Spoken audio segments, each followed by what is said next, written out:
Llama la atención que estas medidas extremas no son necesariamente las que se usan en varios países del mundo. Destaco Canadá, vecino de la región y vecino directo de Estados Unidos, país donde también hay una fluida relación económica y social. Canadá no está usando este tipo de medidas, como México tampoco está usando este tipo de medidas. Reino Unido ayer también expresó en palabras del primer ministro cuáles son las medidas que está implantando, y aunque hace un señalamiento donde califica de manera intensa su preocupación sobre esta epidemia, las medidas técnicas que se usan, que provienen indudablemente de las recomendaciones técnicas de su magnífica Agencia de Salud Pública, son muy parecidas a las que estamos implantando en México, algunas incluso más leves de las que tenemos en México. Por ejemplo, simplemente llama a que se mantengan en casa voluntariamente quienes tengan síntomas, esto lo dijimos ayer. No se está llamando a cierre de escuelas y se está insistiendo en la protección de los adultos mayores. Vámonos a los datos.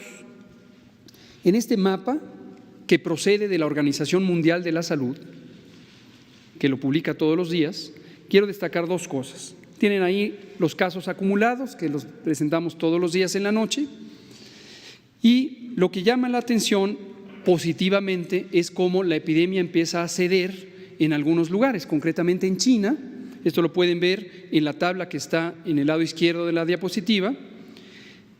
En el último renglón tenemos el penúltimo renglón, tenemos la región de Asia sudoriental, que es la región donde está China, y ya solamente en las últimas 24 horas hemos tenido 32 casos provenientes de esa región, no solo de China. Entonces, esto es importante porque si uno se fija solamente en los acumulados, siempre van a ser grandes. Ya se acumularon 125,000 casos en el mundo, 80,000 en China, pero en China ya no están aumentando los casos. Y en la región suroriental de Asia, que incluye a Japón, que incluye a Corea, Tailandia, etcétera, ya no se están acumulando tantos casos, quedan poquitos, van en una fase de descenso.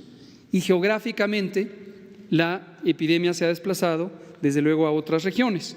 Y lo segundo que quiero destacar es cómo el mapa hay que interpretarlo visualmente con cuidado, porque uno ve el país completo marcado, en este caso en color rojo, como países con transmisión activa, pero como lo voy a ejemplificar con el mapa de Estados Unidos, esta transmisión ocurre en parches, no necesariamente es todo el país. El mapa de México lo que nos muestra, esta es la actualización, es donde ha habido los casos confirmados, agregamos 3 más respecto al informe que dimos ayer, 4 más porque el informe lo habíamos dado en 12 casos, ahorita tenemos 15 casos, y obviamente los casos sospechosos seguirán aumentando, y en la medida en que se descartan, se pasan a los casos descartados que están en la casita verde ahí al inicio. Destaco que de los casos confirmados en México, de los 15 casos, el 80%, como suele ocurrir y se describió en los otros países, son casos de enfermedad leve, se han tratado en domicilio con las medidas generales y con el aislamiento preventivo. Y solamente ha habido 3 casos hospitalizados, ninguno de ellos graves, y los que han estado hospitalizados han estado principalmente para cuidar el tema de transmisión, y en un caso sí, porque hubo un corto periodo de 24 horas donde hubo cierta alteración respiratoria. En la siguiente se ve el mapa de Estados Unidos. Esto ocurre en todos los países. Ayer presentamos Alemania, España y Francia. La transmisión es en parches. Vean el mapa de Estados Unidos, lo que está marcado en color más oscuro son los sitios donde se considera que hay transmisión comunitaria.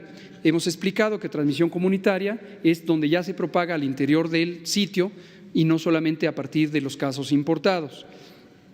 Y son estas 4 esquinas del país, quizá la que sigue en orden es Florida, donde también están cerca de tener ya un estado de transmisión comunitaria. Entonces, si uno considera que la afluencia de personas desde Estados Unidos a México es el mecanismo por el que podría entrar el virus a México, eso es correcto, pero si uno considera el número de personas que vienen de Estados Unidos como si todos estuvieran infectados, pues es completamente incorrecto, porque al estar focalizado, entonces la mayor cantidad, la enorme mayoría de personas que viajan no tienen manera de contagiar porque están sanos, sin menospreciar la idea de que algunos pudieran estar con enfermedad y ser contagiantes.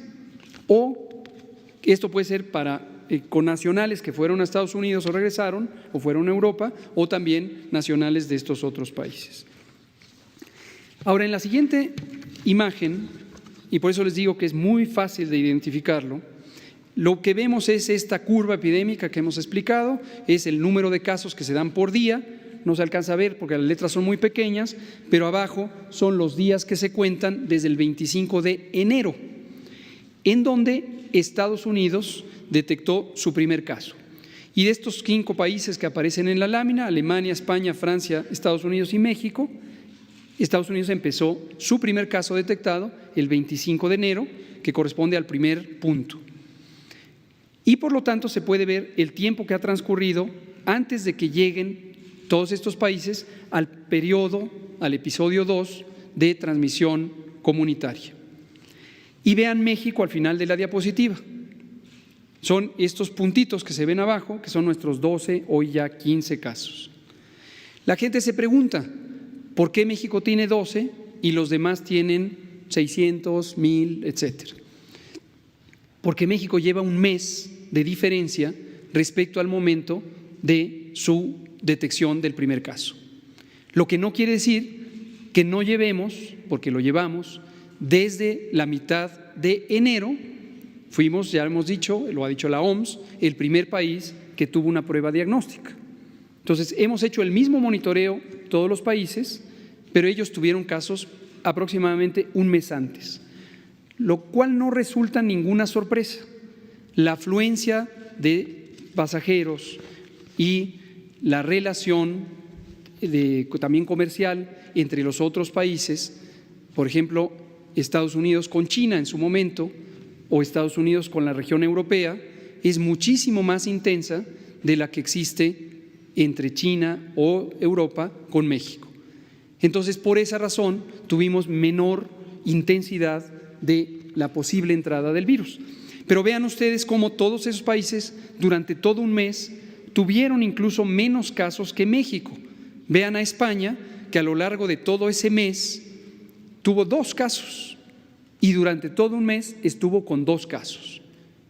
Si en su momento se hubiera pensado lo mismo que se está planteando ahorita para México, deberíamos decir que es sospechoso que España tenga 2 casos a lo largo de todo un mes, o que Alemania tenga 11 casos a lo largo de todo un mes, etcétera.